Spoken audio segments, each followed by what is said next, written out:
Antes de empezar el episodio de hoy, tenemos una buena noticia para todos los amantes de la inteligencia artificial y los datos.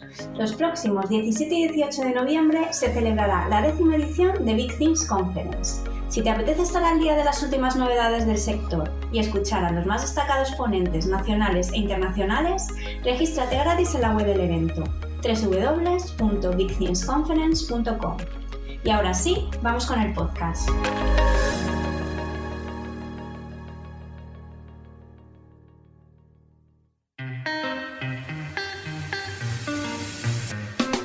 Bienvenidos a un nuevo capítulo de Apasionados por la Tecnología, el podcast de Paradigma Digital sobre tecnología, estrategia, metodología y productos digitales. ¡Arrancamos! Muy buenos días a todos, bienvenidos a un nuevo episodio de nuestro podcast.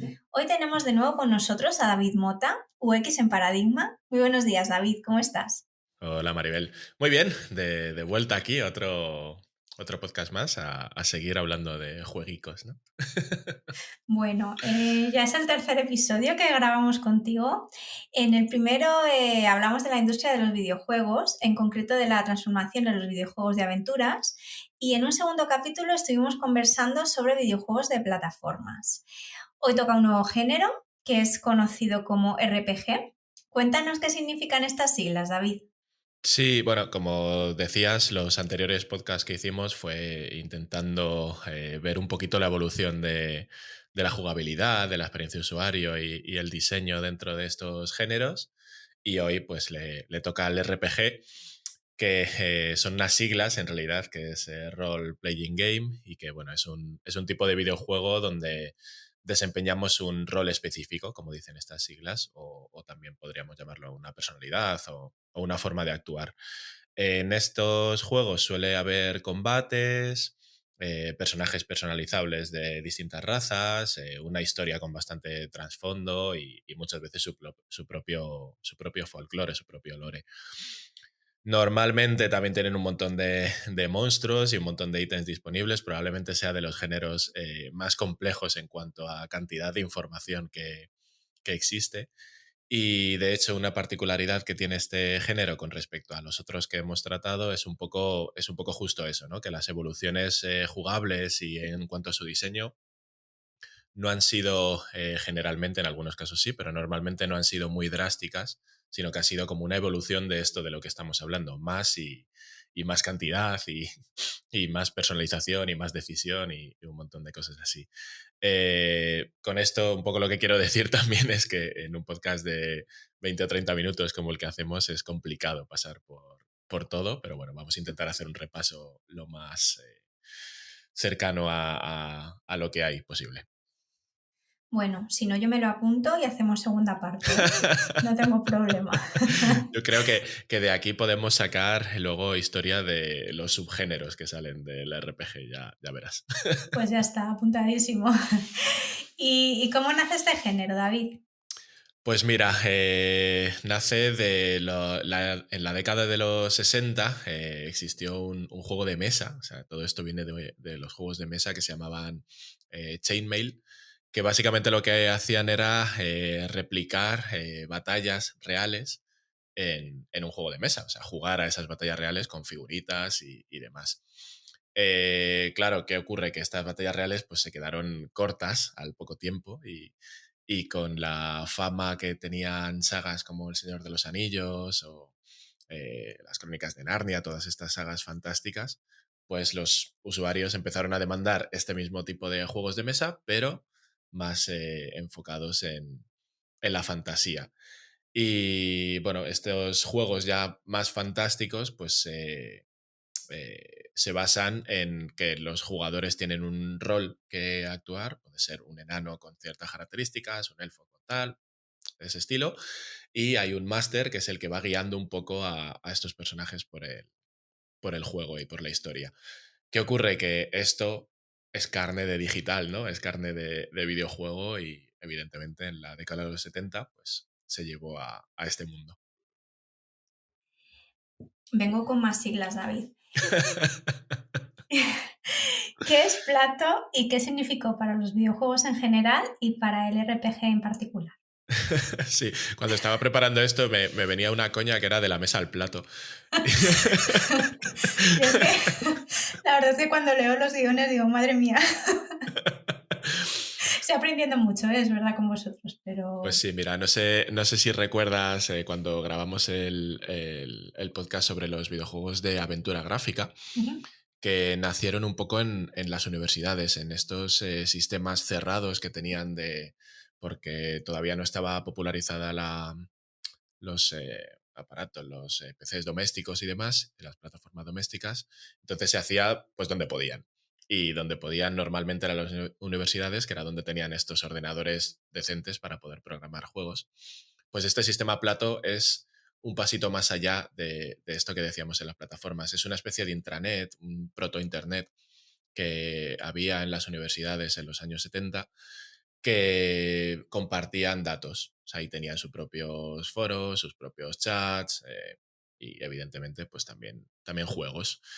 ¿Qué ocurrió? Que estos juegos eran de código abierto y todos los usuarios pues podían trastearlos aunque la autoría fuera de otro. Y en el caso de los RPG, pues fueron dos estudiantes, Gary Whisenhunt y Ray Booth, que crearon un juego que se llamó D&D en su momento, en referencia a los juegos de rol Dungeons and Dragons y que, bueno, es considerado el primer RPG que existe. ¿Y en qué se basaban los RPG en ese momento? Pues la jugabilidad y las mecánicas eran también muy parecidas a lo que hablamos en su día de las aventuras gráficas. Eran unos dungeon crawlers, o sea, básicamente teníamos que ir pasando por mazmorras en las que avanzábamos dando órdenes de texto y estas órdenes pues también hacían que mejorara nuestro equipo o nuestras características para que pudiéramos derrotar a los siguientes monstruos que encontráramos en cada mazmorra. En realidad no era nada súper complejo, pero era un poco donde podían llegar en estos tiempos. Luego, poco a poco, esto fue, ya os digo, en el 70 fue cuando salió DND, pues en el 75 apareció un juego que se llama Moria. eh, Lógicamente, Moria viene del Señor de los Anillos, para cualquiera Ujú. que lo conozcamos un poco. Y lo que incluyó fue más y mejor, digamos. La primera persona por primera vez como vista, muchas más mazmorras, 248 mazmorras, gremios para los jugadores, un montón de cosas que poco a poco iríamos viendo cada vez más. De hecho, llegó también en el 77 otro juego que se llama Oubliette, que lo que hizo fue crear su propia historia con un montón de hechizos basados en diferentes comandos, razas diferentes a las que podía estar cada jugador, muchísimas piezas de equipo, pues eso, todavía más y mejor. De hecho, después llegó un juego llamado Avatar que permitió un inicio del multijugador, digamos, y incluyó 15 grupos de 15 miembros en los que podías avanzar en la aventura con otros personajes. Ujú. Llegó un momento, David, en que las plataformas domésticas se hicieron muy populares. ¿Qué ocurrió entonces? Pues que se fue todo un poco al garete, todo fue o sea, al garete y no. Primero hubo un retroceso en cuanto a la calidad de los juegos, digamos, porque el sistema Plato este que decíamos eran ordenadores de universidad y tenían bastante mejor capacidad y eran bastante mejores prestaciones que lo que llegó a las plataformas domésticas. Entonces, estos juegos que son muy grandes, como decimos, pues no tenían espacio, no tenían nada por lo que, o sea, un montón de cosas tuvieron que quedarse fuera para poder llegar a estas plataformas. De hecho, había juegos como uno que se llama Wasteland que lo que hicieron fue quitarle texto al juego para que en los disquetes de la época entrara y lo metían en manuales aparte. Creo que este Wasteland tenía como 15 manuales en el que te iban diciendo, en el juego te decían, lee el párrafo tal del manual tal en la página tal. Y tú te tenías que ir a ver qué te decía. Pero bueno, lo bueno, por eso te decía que no fue todo malo, es que apareció un juego que se llamaba Temple of Upside, que fue, digamos, el primero que apareció en plataforma doméstica, que fue un éxito y que hizo que se empezara a popularizar el género también entre la masa de usuarios Y esto hizo que aparecieran 3 juegos que serían muy importantes para el devenir del género, como fueron Rogue en 1980, Ultima en el 81 y Wizard Drive también en el 81. Qué complicado era jugar entonces, ¿no? Sí, y qué caro. Quiero decir que sacar ahí el manual para leer de la página. Bueno, complicado o lento, no sé muy bien, pero Sí, sí, sí. había que tener ganas, ¿eh? Bueno, David, como hemos visto en otros episodios, en todos los géneros se vivió una época dorada. ¿Cómo fue esta época en el RPG? Pues muy parecida a la de otros géneros de los que hemos hablado. Esto fue entre finales de los 80 y principios de los 90, más o menos. ¿Qué ocurrió? Pues que empezó a haber un montón de juegos del género que hizo que, pues como siempre, el género se fuera, o sea, el mercado se fuera saturando un poquito y digamos que las ganas de los usuarios por jugar a este tipo de juegos iban bajando un poco, además, porque aparecían otros géneros. De hecho, casi todas las épocas de oro más o menos coinciden, ¿no? Y poco a poco, según van saliendo otros géneros, van a peor. Lo bueno, que durante toda esta época aparecieron sagas que incluso perduran hasta hoy, como puede ser The Legend of Zelda, Dragon Quest o Final Fantasy, y que lo que hicieron fue ampliar mucho todas estas cualidades, todas estas mecánicas de las que hablábamos. O sea, la forma de hacer los hechizos, las condiciones para poder subir de nivel, todo esto empezó a ser bastante complejo y cada vez lo es más hasta hoy. Antes has mencionado, David, 3 videojuegos que fueron importantes para el devenir del género, creando a su vez otros tantos subgéneros. No sé si podrías entrar en esta parte un poquito más en detalle. Sí, esto es un poco lo que te decía, que probablemente no toquemos todo porque hay como muchos subgéneros, ¿no? Ujú, Que han nacido de este género. Pero estos 3 sí me parecían importantes porque son más o menos la base de lo que hay hoy por hoy. Por un lado estaba Última, que esto fue obra de Richard Garriott, y lo que fue un precursor del sistema de casillas para medir el movimiento de nuestros personajes en los combates. A esto se le llamó Strategic RPG. O sea, la idea es que tú te mueves, los personajes se mueven como una especie de tablero limitado y depende de las características de cada personaje puede abarcar más o menos terreno. Es un poco el ajedrez, ¿no? Digamos. ujú. Y otra cosa que hizo esto fue que los personajes y las historias evolucionaban dependiendo de las decisiones, como ya vimos también en la aventura gráfica, pues Ultima fue de los primeros que incluyó esto. Y luego aparecieron juegos como Fable, que es famosísimo en Microsoft ahora, que llevaba esto al extremo. Incluso otra cosa que hizo, no este Última en concreto, pero sí esa saga, fue presentar el primer MMORPG, Ujú. que son los Massive Multiplayer Online Role Playing Game, que Madre mía. básicamente son los juegos que se juegan online y que son de jugadores masivos. Luego, por otro lado, otro de los juegos de los que hablábamos era el RUG, que de él ha nacido una especie de subgénero llamado roguelikes, como el RUG, y que básicamente fue el primer RPG que hacía que cada mazmorra se generara al azar, de una manera procedural. Entonces, estos juegos en los que cada sitio al que entras, dependiendo de la partida, dependiendo del momento, es diferente, se les puso esta coletilla de roguelikes. Y bueno, como curiosidad, pues como estas predicciones, o sea, estas alteraciones se debían a predicciones hechas con el ordenador, pues un ordenador se podía pasar el juego fácilmente, digamos. Y luego el último del que he comentado es el Wizard Drive, que fue el primer gran RPG en el que los combates, que esta mecánica es muy interesante, que llegó y que está hoy por hoy también, los combates fueron por turnos. Teníamos como una especie de barrita y dependía del nivel de cada personaje, cuando le tocaba, cuando no y tal, y eso, y tenías que jugar un poco también con esos tiempos. Esto lo que hizo fue que como que se polarizaran mucho los videojuegos de RPG entre los que tenían esta opción de los combates por turnos y los que no. Incluso se llegó a una separación de la que ahora después hablamos, que se llamaban los JRPG o los WRPG o RPG normales, digamos.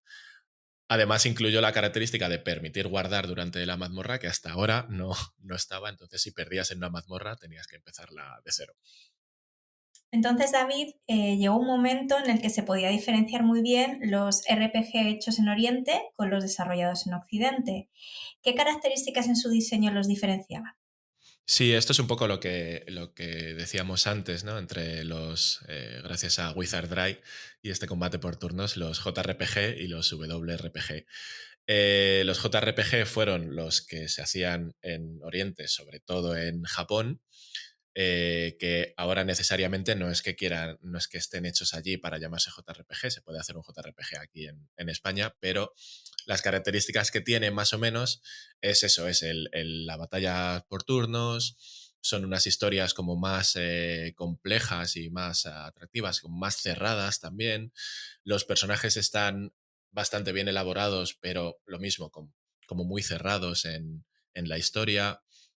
El diseño es muy japonés. De hecho, los Dragon Quest de los que hablaba antes los diseñaba Akira Toriyama, que es también el creador de Doctor Slump y Dragon Ball, por ejemplo. Están hechos para un amplio número de usuarios. Los sistemas de combate y de inventario y un montón de historias más suelen ser relativamente sencillos, aunque requieran un aprendizaje. Y normalmente están generados no, perdón, están ambientados en fantasía más juvenil, más fantasía épica, más estilo, pues eso, Dungeons and Dragons, Dragonlance, Reinos Olvidados y El Señor de los Anillos, por ejemplo.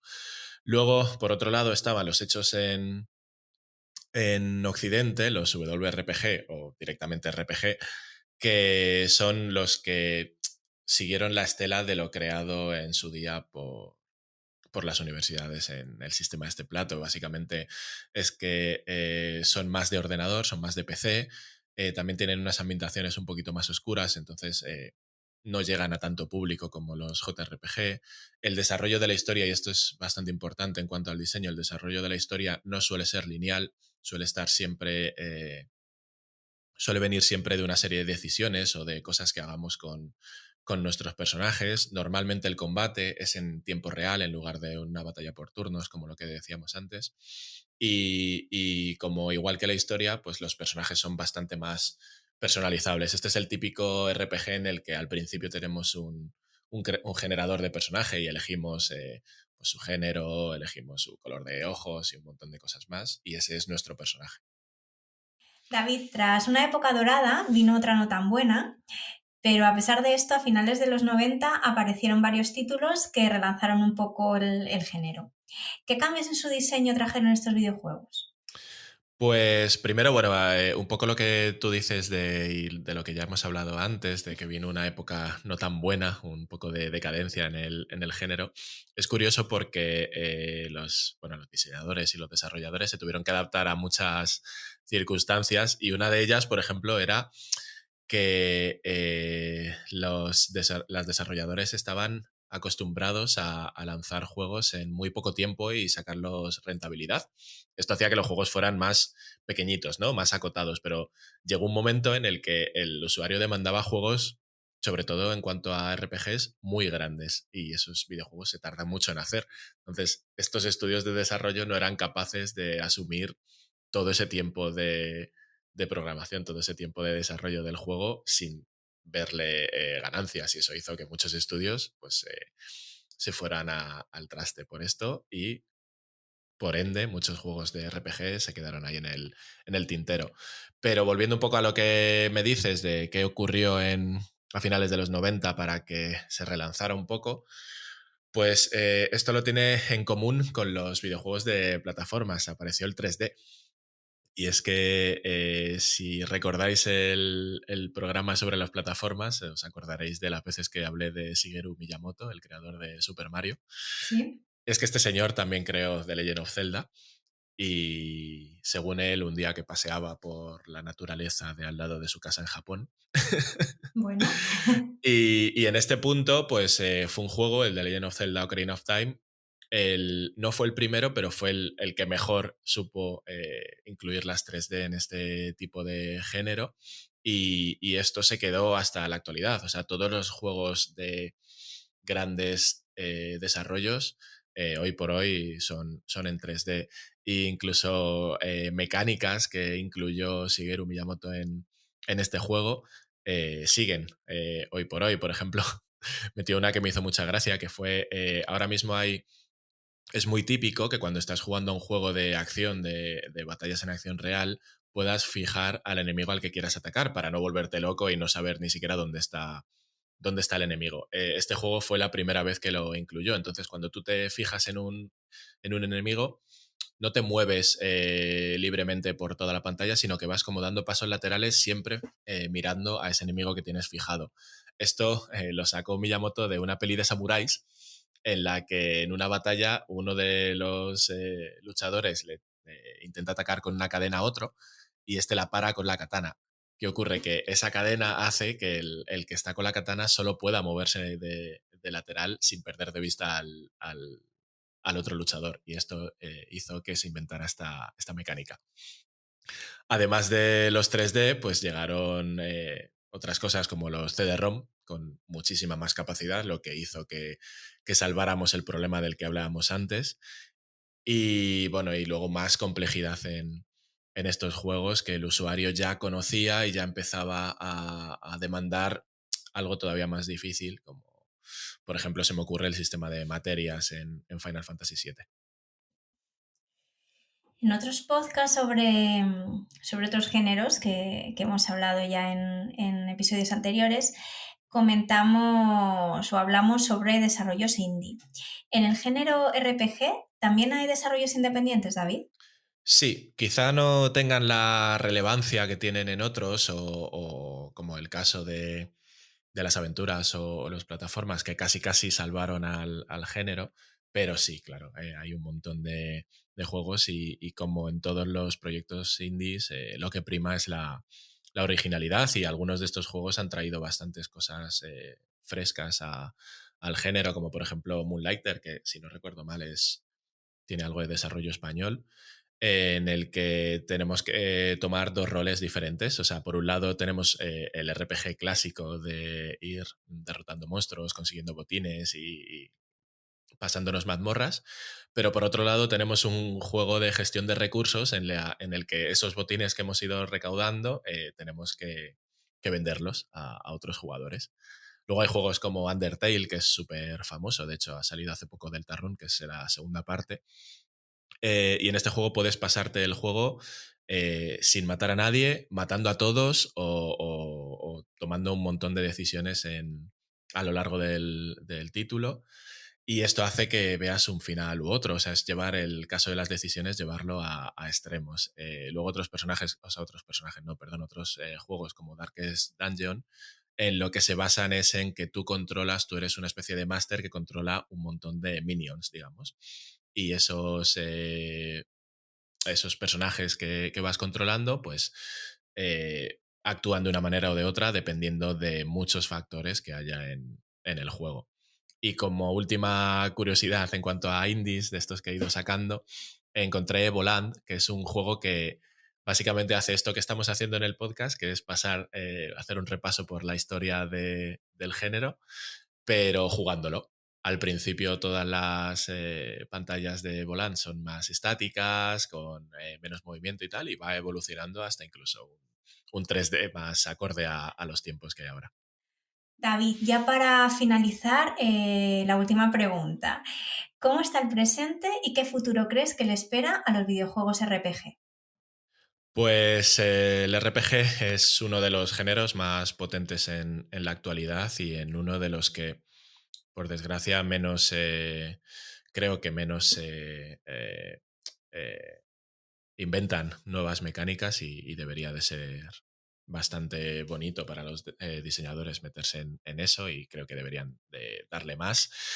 Pero, como decía, no creo que vaya mal ni en el presente ni en el futuro, ya que hay un montón de desarrollos AAA, indies o incluso remakes de otros títulos que funcionaron muy bien hace años en desarrollo, o sea que ahí no va a haber problema. Sí que es cierto que hay como muy definido cuáles son los tipos de juego, tipos de subgéneros que hacen los desarrollos con más dinero o los juegos indie. Además, una cosa buena que tiene el RPG es que presta muchas de sus características a otros géneros. Todo lo que sea subir de nivel a un personaje, todo lo que sea aumentar las características de un personaje, de una zona, de un arma o algo así, pues es de RPG, pero en otros géneros. Además, el género está súper vivo porque tiene una comunidad enorme y está muy bien porque hay herramientas como, por ejemplo, RPG Maker, que sirve para que pequeñitos diseñadores puedan crear sus propios juegos del género. Y bueno, en cuanto al futuro, pues tampoco creo que vaya a cambiar mucho lo que hay actualmente. Quizá, como en otros géneros que hemos hablado, pues la incursión de nuevas tecnologías como la realidad virtual pueda hacer que el diseño y que la forma de jugar a estos títulos cambien un poquito. Creo que la realidad virtual todavía tiene que mejorar para poder llegar a eso, pero bueno, estaría muy guay que mejor, ¿no? Que un juego, que una realidad inmersiva para tomar el rol de tu propio personaje. Muchísimas gracias, David, por prestarnos un ratito de tu tiempo. Me ha encantado hablar contigo, espero poder volver a grabar en próximas ocasiones. Y nada, muchísimas gracias a todos por escucharnos. Nos vemos en el próximo episodio. Adiós.